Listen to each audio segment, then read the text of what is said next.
गोपियों को पता लग गई ये बात कि कोई अक्रूर आया है जो हमारे आंखों के तारे हैं, कृष्ण और बलराम, उनको ले जाने वाला। आज गोपियां पूरी रात्रि हो गई, सो नहीं पा रही कि ऐसा कौन आ गया जो हमारे बीच में हमारे लाला को ले जाने वाला है। तरह तरह से चर्चाएं कर रही हैं और ब्रह्मा जी से भी उल्टा भला बोल रही है। क्या कि ये ब्रह्मा भी उन बच्चों के तरह है जो बच्चे खेलने के लिए खिलौना बनाते हैं, खेलने के लिए खिलौना बनाते हैं, उतना ही आनंद आता है, और बना करके उसे मिटा देते हैं तो भी उतना ही उन्हें आनंद आता है। इसी प्रकार ये ब्रह्मा ने, क्योंकि ब्रह्मा जड़ है, ये गोपियां ब्रह्मा जी को भी उल्टा सीधा बोलने लगे। जैसे ही सुबह हुआ, भगवान कृष्ण ने कह दी थी कि चाचा जी ज्यादा विलंब मत करना, नहीं तो यहां से निकलना बहुत मुश्किल हो जाएगा। क्योंकि वास्तविक गोपियां जितना प्रेम करती थी वह शब्दों से बता नहीं सकते, इतना स्नेह था। जैसे ही पता लग गया, गोपियां रथ को रोकने लगी, पर माधव ने कहा कि आज जा रहे हैं, कल मेला घूमेंगे और परसों वापस आ जाएंगे। तो गोपियां समझ गई कि अगर हमारे स्वामी मेला देखने में सुखी है तो हमें भी सुखी होना चाहिए। तत्सुखे सुखित्वम, दूसरे के सुख में ही हमें सुखी होना चाहिए। ये कभी मत सोचो कि हम सुखी हो, कभी कभी दूसरा व्यक्ति सुखी है तो उसमें भी अपने सुखी हो जाना चाहिए। कहने लगे ठीक है, दुरागाव छोड़ दिया। जय जय श्री राधे, जा रहे हो तो जाओ, ब्रज छोड़कर, हाँ ब्रज छोड़कर, ऐसा प्रेमी कन्हैया नहीं पाओगे, हाँ नहीं पाओगे। जा रहे हो तो जाओ, ब्रज छोड़कर, ब्रज छोड़कर, कन्हैया नहीं पाओगे, नहीं पाओगे। जा रहे हो तो जाओ, ब्रज छोड़कर, ब्रज छोड़कर, ऐसा प्रेमी कन्हैया नहीं पाओगे, नहीं पाओगे। जा रहे हो तो जाओ, ब्रज छोड़कर, ब्रज छोड़कर, कन्हैया नहीं पाओगे, नहीं पाओगे।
कदम की ये डालियां तेरी बचपन की साथी सावरिया सावरिया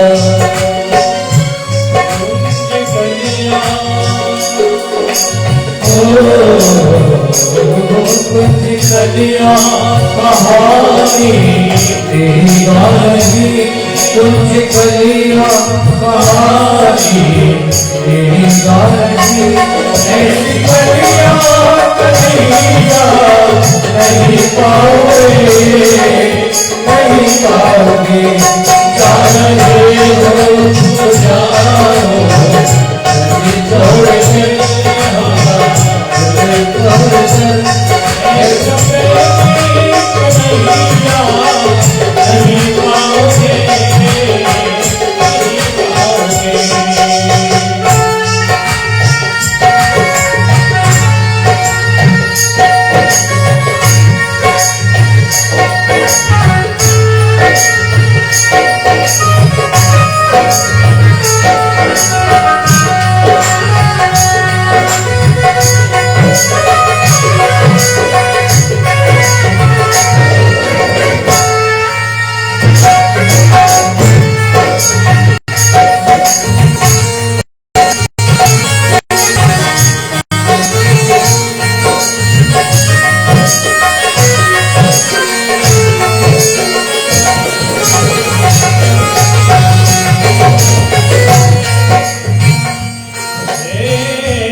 Oh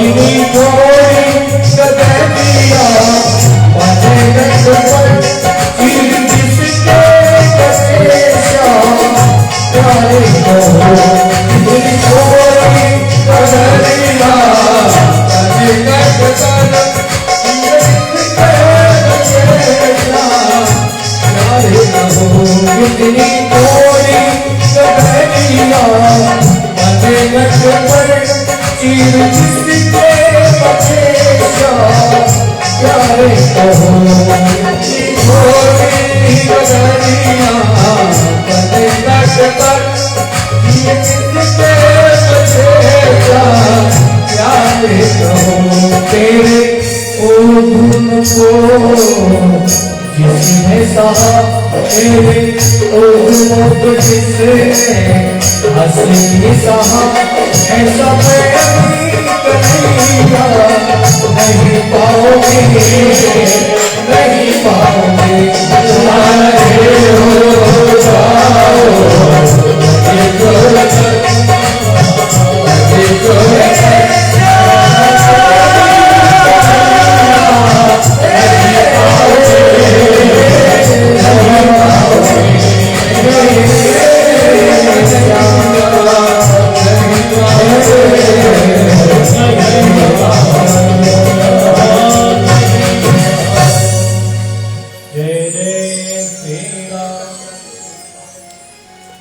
कहने लगे कि आप प्रेम से चले जाइए, पर इतनी गारंटी है कि जो प्रेम आपको ब्रज में मिला, अच्छी बात है इससे भी ज्यादा मिले, पर ब्रज जैसा आनंद अतिरिक्त है कहीं। और जैसे ही रथ को आगे बढ़ाया तो वायु वेग से मध्याह्न काल हो गया, तो अक्रूर जी ने यमुना जी में डुबकी लगा दी और कृष्ण बलराम से कह दिया कि 2 मिनट में स्नान कर लो। तो जैसे ही डुबकी लगाई तो जल के यमुना जी के अंदर भी भगवान कृष्ण बलराम दिखे। जैसे ही ऊपर आए तो रथ में भी बैठे दिखे। कई बार चक्कर में पड़ गए अक्रूर जी, तो भगवान ने अपना चतुर्भुज रूप दिखा करके अक्रूर जी को दर्शन दिए। आकर के अक्रूर जी भगवान के चरणों में, प्रभु जाते माया मत दिखाओ नहीं तो पागल हो जाऊंगा। अब अक्रूर जी समझ गए कि ये साक्षात नारायण। जैसे ही पहुंच गए, 2 घड़ी दिन बचा था, तो बाबा से कहा, बाबा अगर आपकी इच्छा है तो थोड़ा आज घूम लेते हैं, फिर कल आपके संग में घूम लेंगे मथुरा। कहने लगे, कृष्ण ये अपना वृंदावन नहीं है, ये शहर है मथुरा, और मैंने तुझे कभी अकेला नहीं जाने दिया। तो दाऊ भैया कहने लगे कि बाबा आप कहे तो मैं चला जाऊं इसके साथ। तो बाबा मान गए कि ठीक है। तो कृष्ण बलराम और ग्वाल वालों को लेके मथुरा में प्रवेश हो गए। जैसे ही जाकर के देखा तो भगवान का दिव्य स्वागत हो रहा है। ग्वाल वालों ने पूछा, लाला तेरा बड़ा स्वागत हो रहा है, तेरी कौन सी पहचान है इस जगह पर? कहने लगे, यहाँ के जो राजा है कंस, वो हमारे मामा लगते हैं। ग्वाल वाल कहने लगे, लाला ये जरा सी बात अगर तू हमें बता देता तो हम भी तैयार होके आते, भिखमंगों की तरह तो नहीं आते। कहने लगे, कोई बात नहीं, व्यवस्था करवाते हैं। जो कंस का धोबी था, जो राजसी वस्त्र धोता था, तो जान करके भगवान ने कहा, मामा जी राम राम। रजक समझ गया कि मुझसे राम राम करने वाला कौन है। तो भगवान ने कहा कि भैया यहाँ के जो राजा हैं वो हमारे मामा, और यहाँ जितने भी रहने वाले हैं वो मामा, तो आप भी मामा। वह धोबी समझ गया कि यही दुष्ट है, भगवान को उल्टा सीधा कहने लगा। भगवान ने जो एक चांटा कान के नीचे दबाया तो गर्दन ही कट करके गोविंदाय नमो नमः। बाकी के जितने कपड़ा धोने वाले थे सभी भाग गए। कहने लगे, दादा के हाथ में तो तलवार फिट है, एक चांटा में ही गर्दन सारे कपड़े कहने लगे ग्वाल वालों अपने हिसाब से छांट लो। अब वो रास्ती कपड़े, ऐसे कपड़े जिधर गली से चले जाए झाड़ू लगाने की जरूरत ही नहीं पड़े। जो भागे कपड़े सीने वाले थे वो भी देख रहे हैं कि कौन सी फैशन आ गई, क्योंकि उन्हें पहले पता रहता है कोई नई फैशन आए। सभी ग्वाल वाल कहने लगे लाला बुरी मत मानना, इससे अच्छे तो हम पहले ही लग रहे थे, क्या करा जाए। तो आगे दर्जी हाथ जोड़ करके भगवान अगर आप बुरा नहीं मानो तो मैं आपकी फिटिंग कर दूं। भगवान ने कहा बहुत अच्छी बात है भैया। ये वही दर्जी है जब भगवान प्रभु रामचंद्र जी दूल्हा सरकार बन करके मिथिला गए थे, तो उसने सोचा था कभी मैं भी भगवान के वस्त्र बनाऊं। आज वही भगवान मनोरथ पूर्ण कर रहे हैं, तो सबके वस्त्र बढ़िया फिटिंग कर दिए। भगवान कहने लगे भैया क्या इनाम चाहिए तुम्हें। तो दर्जी कहने लगा वो तो हमें पता लग गया कि अभी धोबी को आपने क्या इनाम दिया। महाराज आपकी कृपा बनी रहे, इससे ज्यादा मुझे कुछ नहीं चाहिए। तो भगवान ने आशीर्वाद दिया क्या कि आपका कपड़ा भले ही 50 रुपए का होगा, सिलाई आप उसकी 500 रुपए ही लगेगी। तो भगवान ने दिया कि जाओ बढ़िया फलो फूलो। जैसे ही आगे बढ़े तो सुदामा नाम का एक माली था। ये इतना विश्वास था कि एक ना एक दिन भगवान मेरे द्वार पर निश्चित आए। प्रतिदिन माला बनाता था और एक माला भगवान के लिए एक खूंटी थी उसमें टांग देता। जैसे ही भगवान गए तो उसे अपने नेत्रों पर भरोसा नहीं हो रहा कि स्वयं भगवान मेरे दरवाजे पे आ गए। सुदामा माली ने बढ़िया दिव्य भगवान का स्वागत करा, पुष्प मालाएं पहनाई, जितने भी ग्वाल वाल थे भगवान के सबको मालाएं पहनाई। भगवान ने आशीर्वाद देकर के अपनी भक्ति प्रदान की। ग्वाल वाल कहने लगे लाला अब आनंद आ गया, बढ़िया कपड़े हो गए, गले में माला हो गई, क्योंकि ब्रजवासियों के गले में जब तक माला ना हो तब तक उन्हें आनंद नहीं आता।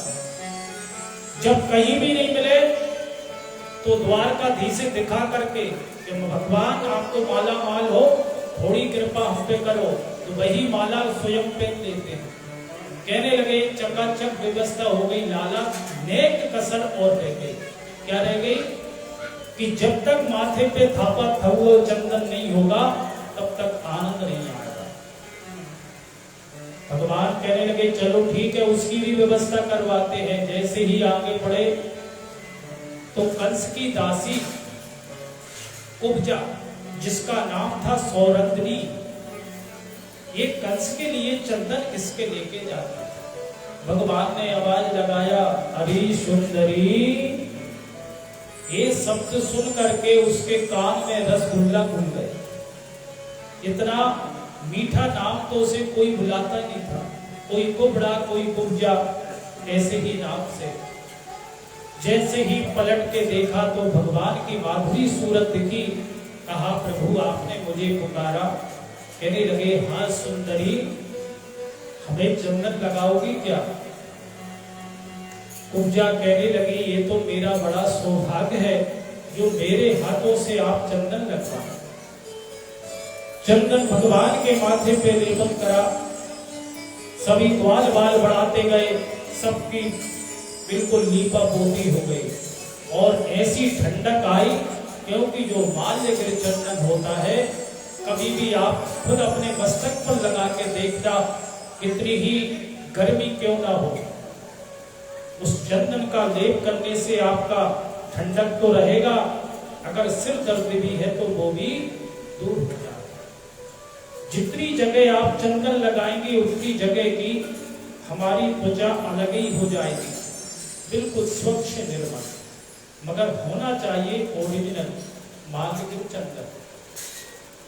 बढ़िया सभी सुगंधित हो गए। कहने लगे लाला एक कंस के पास जाती तो इसे इनाम मिलता, पूरा चंदन तो खत्म हो गया। इसके लिए कहने लगे, इसके लिए मैं ऐसी इनाम दूंगा कि आज तक इसे कभी मिली ही नहीं होगी। तो भगवान ने अपने श्री चरणों से उसके अंगूठे को दबाया, एक हाथ उसकी कमर में और एक हाथ सिर पे जो झटका दिया। बलदाऊ कहने लगे, भैया ये अपना ब्रज नहीं है, ये शहर है मथुरा। कहने लगे, दाऊ भैया मुझे सब पता है, जो ऐसा झटका दिया तो बढ़िया सुंदरी नव युक्ति बन गई। और जैसे ही ऐसी इनाम मिली तो अपने आप को धन्य मानने लगी, ग्वाल बाल हंसाने लगे, भैया जोड़ी बहुत अच्छी है।